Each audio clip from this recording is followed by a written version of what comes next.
Oke, kembali lagi dengan saya Pak SY, menyambung video selanjutnya tentang materi fisika SMP. Kalau tadi kan sudah ada besaran dan satuan, ada jangka sorong mikrometernya. Nah, sekarang kita cara menghitung massa jenis.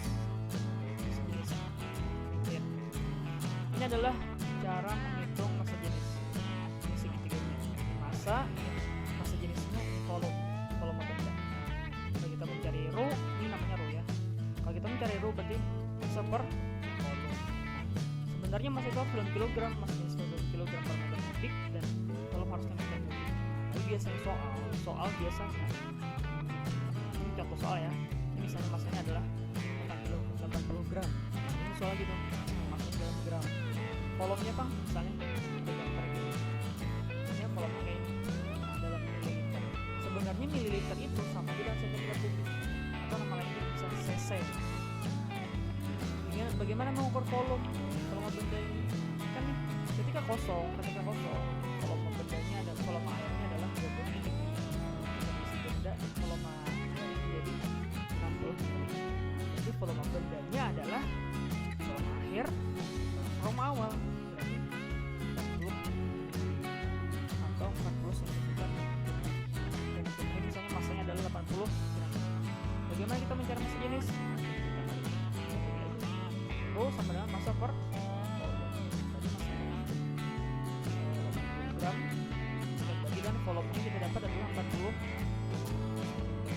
Kalau kita bagikan 2 gram per meter. Nah, ini adalah satuan dalam CGS. SI-nya gimana? SI-nya adalah kilogram per meter kubik. Kok 2000? Nah, ini caranya.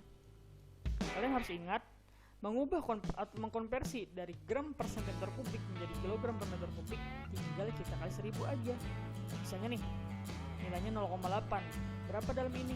Dalam kilogram per meter kubik. Jadi kita kali 1000. Di sini 0,8, berarti di sini 400. Kalau tadi kan di sini 2, jadikan kilogram per meter kubik jadi 2000. Gampang kan? Nah, ini biasanya soal tentang massa jenis, dan biasanya adalah kemungkinan besar keluar biasanya sih. Oke, lanjut ya. Selanjutnya jangka sorong sudah tadi.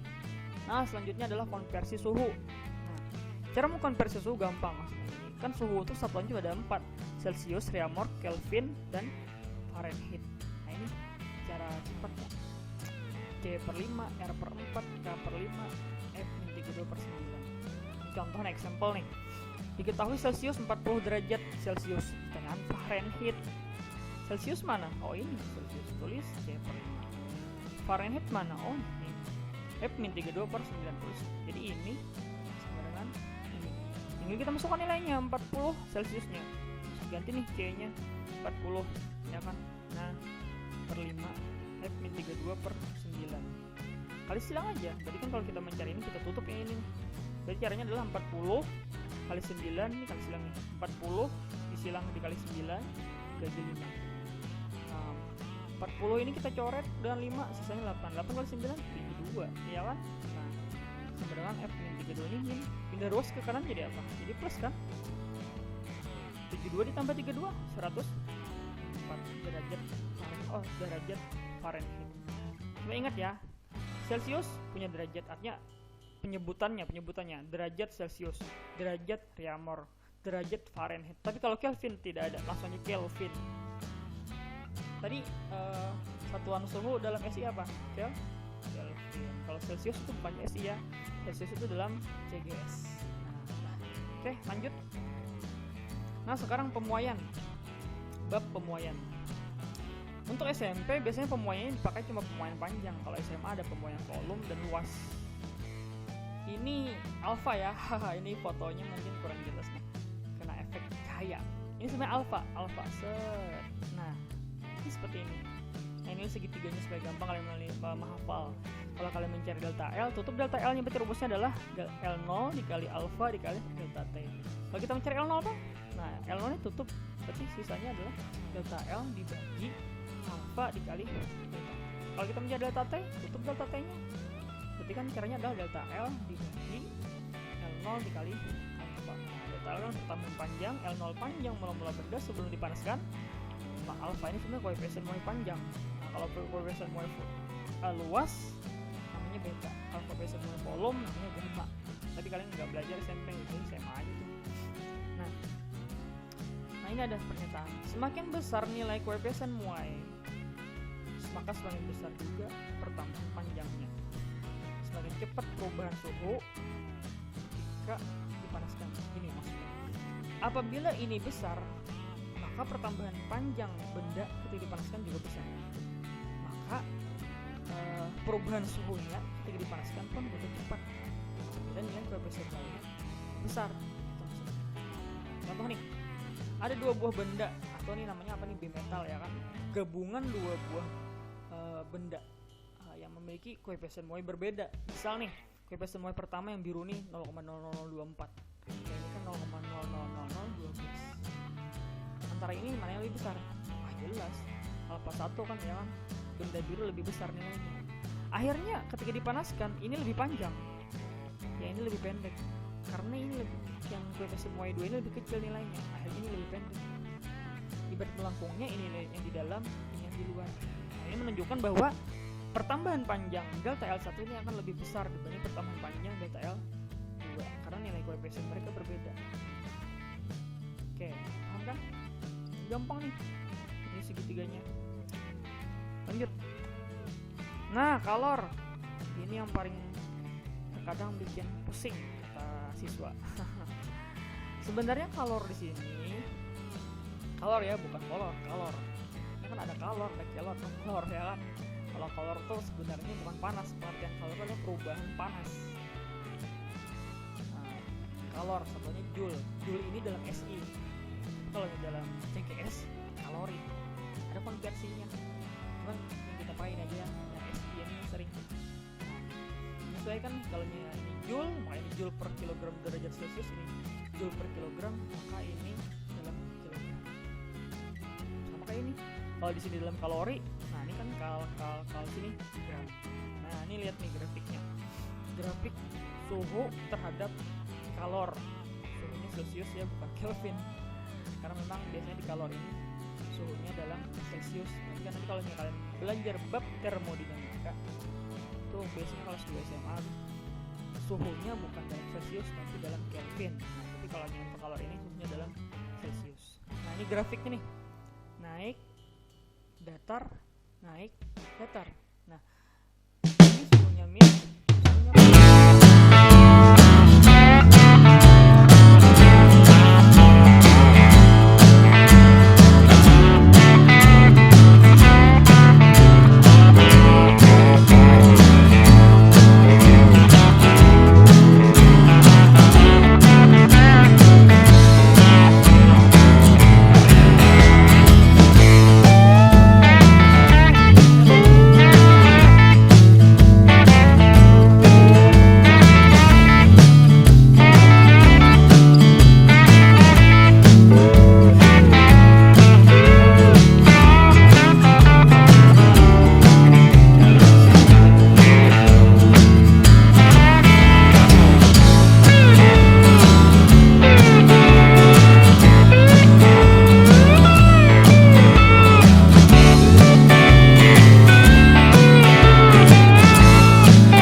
suhunya prosesnya nanti pertanyaan di soal ya, proses dari A sampai C berarti 2 kali nih, A ke B dulu tambah B ke C totalkan.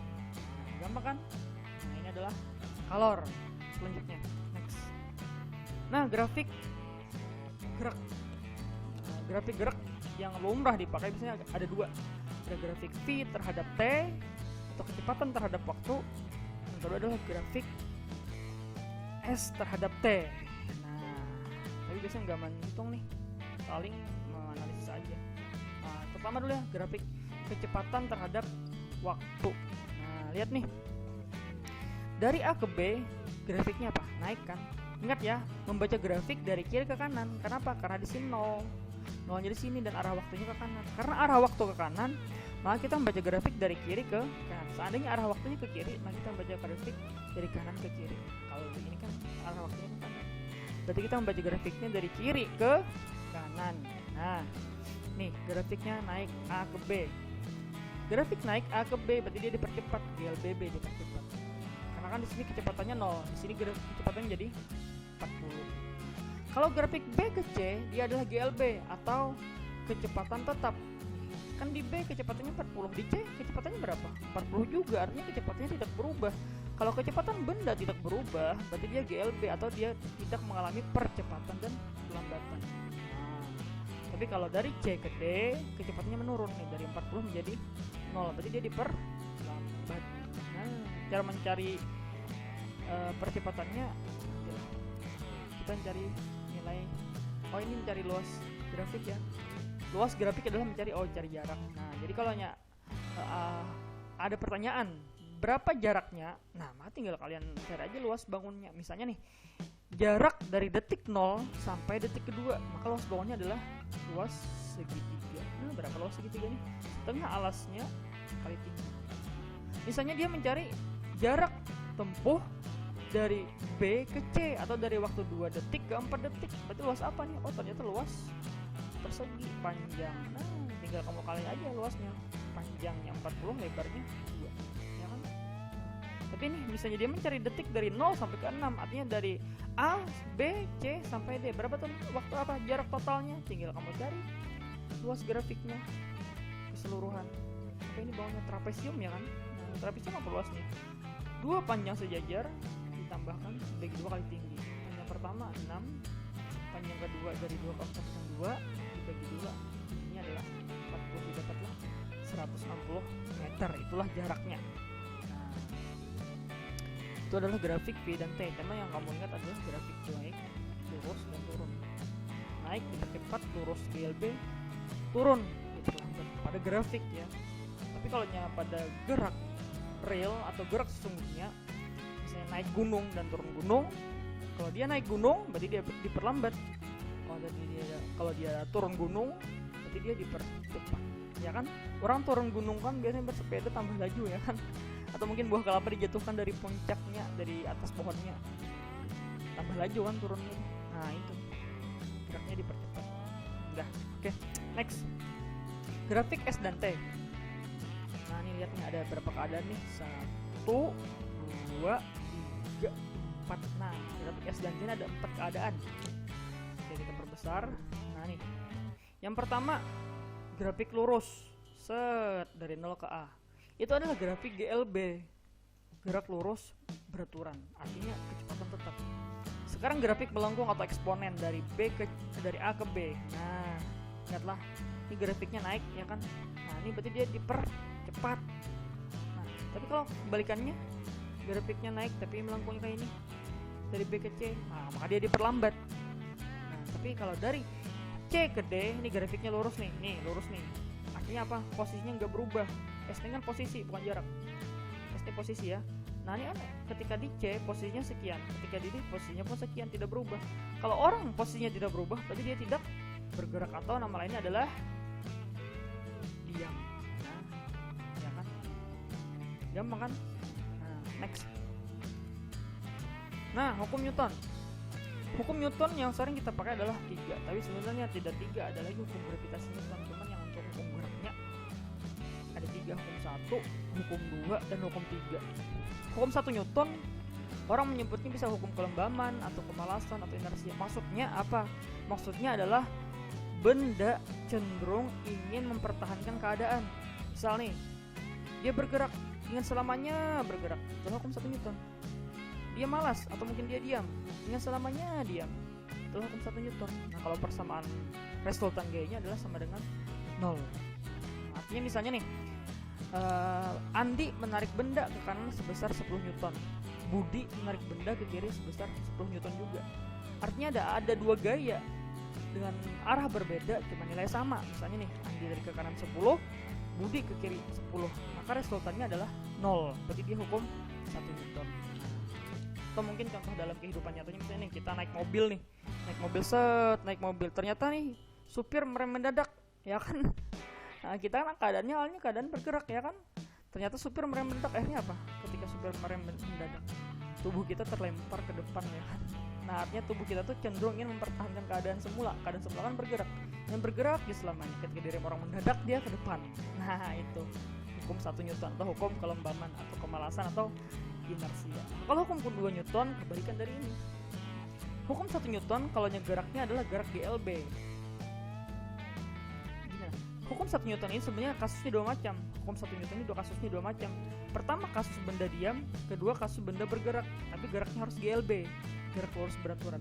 Tapi kalau hukum 2 Newton, kasusnya cuma satu, kasus bergerak, dan geraknya pun harus GLBB. Kenapa? Karena dia punya A. A ini apa? A ini bisa percepatan, bisa perlambatan. Artinya kalau dia bergerak, bisa tambah laju, bisa tambah lambat. Nah, itulah hukum 2 Newton.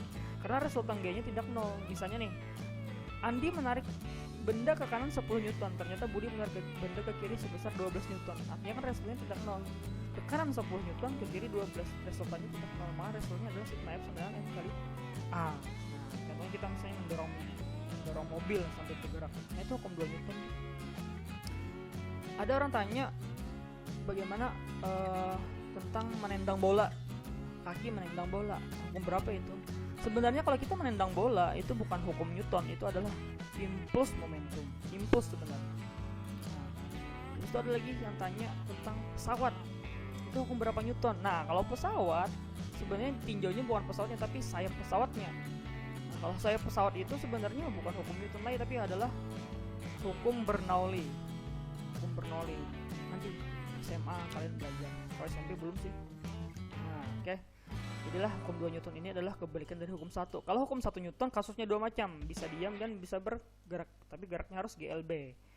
Tapi itu GLB, gerak lurus beraturan dengan kecepatan tetap. Nah, kalau hukum 2 Newton kasusnya cuma satu, kasus bergerak, tapi geraknya harus GLBB, yang dipercepat ataupun diperlambat. Nah, kalau hukum 3 Newton itu adalah hukum aksi reaksi. Aksi reaksi ini artinya ada gaya aksi, ada gaya reaksi. Nah, apa artinya negatif? Negatifnya artinya arahnya berbeda. Nah, misal nih, saya mendorong dinding sebesar 10 Newton. Tangan saya ini mendorong dinding sebesar 10 Newton. Dindingnya ternyata tidak jebol. Nah, artinya apa? Artinya dinding tadi memberikan gaya reaksi atau balasan dengan besar 10 Newton juga, tapi arah berlawanan. Saya mendorong ke dalam sebesar 10 Newton, maka dinding membalas sebesar 10 Newton juga, arah keluar. Itu artinya minus. Selama dinding tadi belum jebol, masih terjadi aksi reaksi. Tapi selama dinding ini belum hancur atau jebol ketika saya dorong, maka masih berlaku hukum aksi reaksi. Tapi bila saya dorong dindingnya, akhirnya jebol. Nah, ketika jebol tidak berlaku lagi aksi reaksi. Kenapa? Karena gaya aksi saya sudah lebih besar dibanding gaya reaksi dinding. Contoh dalam penerapan, peluncuran roket, ya kan? Aksi reaksi itu peluncuran roket. Atau mungkin kita mendayung perahu, kita mendayung ke belakang, aksinya ke belakang, ya kan? Mendayung ke belakang, reaksinya ke depan perahunya. Oke, next. Nah, ini resultan gayanya. Resultan gaya sebenarnya ada ada 4 macam sih sebenarnya. Cuman untuk SME biasanya 2 macam aja. Kalau yang searah kita tambah, kalau yang beda arah kita selisih. Contoh nih, kita perbesar. Nah, resultannya penggabungan, bisa tambah, bisa kurang. Nah, ada F1 ke kanan, ada F2 ke kanan, ada F3 ke kiri. Nah, mana yang searah? Oh, ternyata F1 dan F2. F1 F2 ini kan searah nih, maka kita tambah 10 ditambah 20 berapa? 30. F3 nya kemana? Ke kiri. Oh, berarti kita harus selisihkan 15. Akhirnya 30 dikurang 15, resultannya adalah 15 Newton. Nah, masanya misalnya 10 kg, berapa percepatan yang didapat? Oh, gampang, kita bikin aja segitiga gini. Mencari A gimana? Tutup A nya berarti F per M. Kalau kita mencari M gimana? Tutup M nya berarti F per A. Kalau kita mencari F nya tinggal lurus, kalikan M kali A. Kita mencari A berarti F per M, 15 dibagi 10, berarti percepatan yang dapat adalah 1,5 meter per sekon kuadrat. Nah, itulah resultan gaya yang searah ditambah, yang beda arah selisih. Terserah mau selisih atau kurang, terserah aja sih. Oke. Yang kedua, yang selanjutnya, usaha pada perpindahan. Kalau tadi kan cuma gayanya aja, sekarang ada perpindahannya. Nah, bagaimana usahanya? Langsung aja. Ini usahanya ini joule ya, usaha ini joule. Ini gayanya newton, ini perpindahannya atau jaraknya meter. Langsung kita mencari F. Kalau kita mencari W, F kali S. Kalau kita mencari F, W per S. Ini ada gambar nih. Ke kanan 30 newton gayanya, ke kiri 12 newton gayanya. Berarti ini resultan kan selisih ya kan, 30 dikurang 12. Besar mana? Besar 30. Berarti arah resultannya kemana? Ke kanan. Berarti orang tarik tambang, Andi misalnya menarik 30 ke kanan, Budi menarik 12 ke kiri, otomatis kan Andi yang menang, karena Andi lebih besar. Namanya gerak mengikuti yang lebih besar. Nah, resultannya berapa? Selisihkan 30 dikurang 12, 18 newton. Itulah resultannya. Nah, karena perpindahannya di sini 10 meter, maka usahanya adalah F kali S. 18 dikali 10 menjadi 180 joule. Oke, nah paham kan kalian? Nah, sampai di sini dulu video kali ini. Nah, untuk materi selanjutnya silahkan simak. Nah, bagi yang suka videonya silahkan di like, bagi yang tidak suka jangan di unlike, ditonton aja. Bagi yang suka share aja sih banyak-banyaknya. Semoga video ini membantu buat kalian mempelajari materi fisika. Nah, oke. Sekian dulu video dari saya. Assalamualaikum warahmatullahi wabarakatuh.